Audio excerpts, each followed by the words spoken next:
Irma, in your notes, you had made an observation that I had never thought of, and I thought this was really good. You said, when God made us, he knew the challenges that we would face inwardly and outwardly. Why don't you start talking about our ability to fulfill the calling that God has for us in the body that he has created for us? Well, the enemy wants us to believe that there's something not quite right about us. And he'll do anything possible to shine light on our insecurities. He does this to keep us bound and unfree so that we will feel unworthy of living the life that God specifically prepared and planned for us to live. That's good. But the truth it is, we are known by God. And he literally shaped us individually in our mother's womb. He put together every detail, every freckle, every molecule. Like, he knew what our personality would be. Yep. And what we'd be passionate about. Like, he knew everything about us. And just knowledge is power. Proverbs 3:13 says, "Blessed are those who find wisdom, those who gain understanding." And learning to understand how our system works and how we feel and what our body's telling us is gaining knowledge of how God's temple works, how he created us to work. So learning to understand our body means listening to our body. It means to be mindfully aware of how you usually feel and then feel when things feel differently. A few ways to kind of help that is like keeping a journal, which can be helpful, or a diary. Like making time for yourself every day or however often, making time specifically. Today I'm going to do, or this week, time out for this or this. Be aware of how you react to stress. When things are going on, be aware of, like, how am I responding? What's my body telling me? Notice like how your body responds to exercise. Think about, what is it that I need? What are some things that I need? And then even asking those in your house, like, what are things you need? That's good. Just being very self-aware. Yeah, that's good. We're not too far away. I feel like it's... That's good. Okay. What would you say are some of the positive benefits of exercise? Well, there are so many positive effects of moving our bodies. The brain and sympathetic nervous system are activated during exercise to enable the body to carry out work. Things start moving into the direction they're supposed to be going. Circulation gets going. Hormones, such as endorphins, what we call the feel-good hormones, are released during activities like exercise. The human growth hormone helps to maintain your blood sugar and fat metabolism and muscle and bone growth.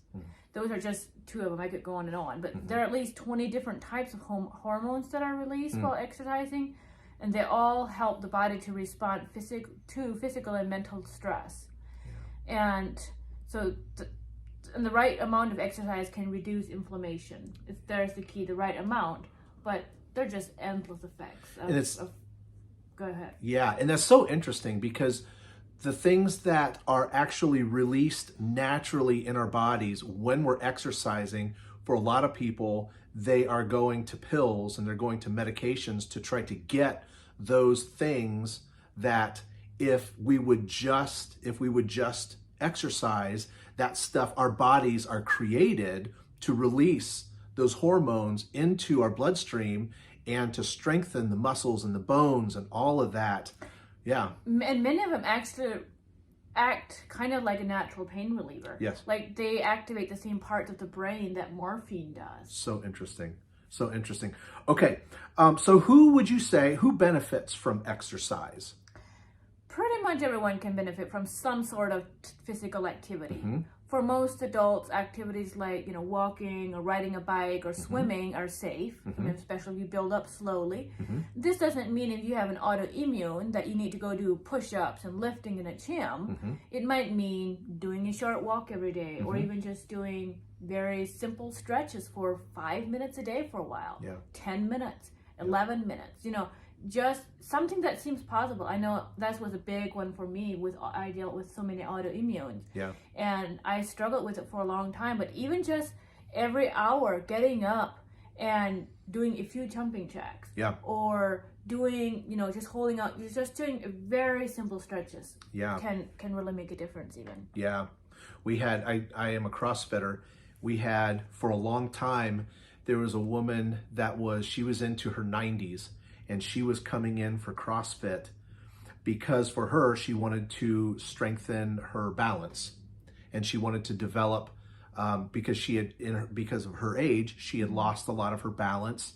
And so she was in there about every other day, working with the coaches on developing balance, strengthening your balance. We've got people who are into their mid and late 70s who are a regular part of that vigorous exercise. So I would agree with you. Who benefits from exercise? Everybody benefits from some kind of exercise, which leads us to the next question. How do you know what kind of exercise is best for you?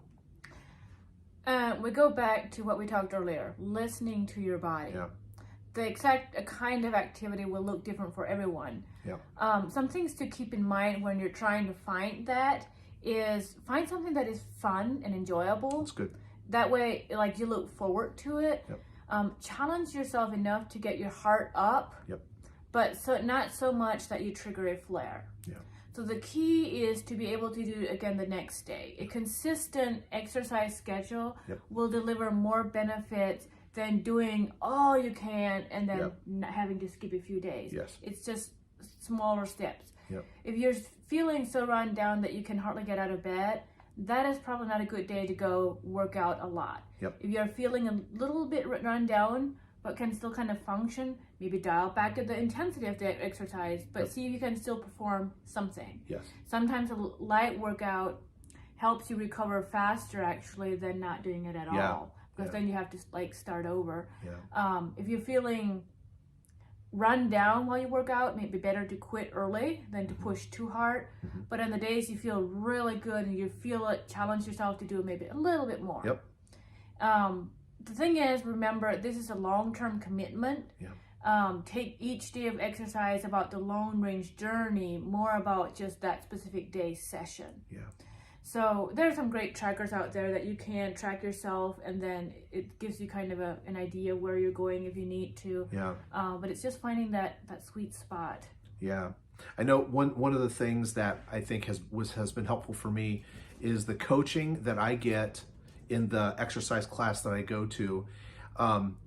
There is, because of what we have in our area, if you would have that interest and be able to, you could go to something like Health Point or Planet Fitness and talk with one of their exercise coaches, and they can help you develop an exercise program that is best for you, which kind of goes with what you're saying, that being aware of what we need, being aware of what is best for us that's the game that's the ball game of getting involved in exercise consistently, which actually again leads us to our next question, which is what happens if you miss a day because you're not feeling well? Some people can feel defeated, and I failed because I didn't get into the gym, or I didn't jump on the treadmill or the exercise bike. What happens if you miss a day because you weren't feeling well? Well, missing a day of exercise won't completely derail your progress. Yeah. I think it's coming back to that long-term idea. Yeah, this is becoming a routine. This is something about becoming a lifestyle. Yep.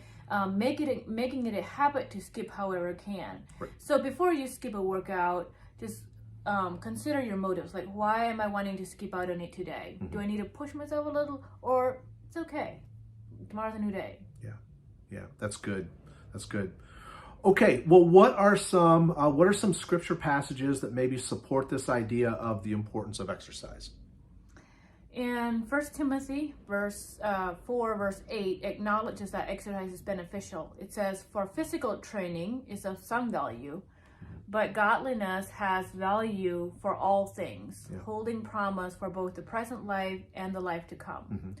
And it says, some value. And I think we can harness a little benefit of bodily exercise, especially when it's combined with healthy eating habits. And a good steward makes the best use of the little available. That's good.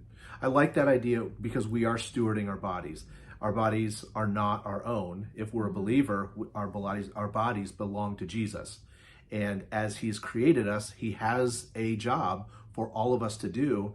And if we are strengthening our bodies, as you say, through nutrition, through exercise, then we are putting ourselves in the best position to be able to join God in what he is doing around us, and to be the most effective ministers that we can be. Yeah, I love this. Okay, well, that's all we got for today. So hopefully you heard something in here that is beneficial to you.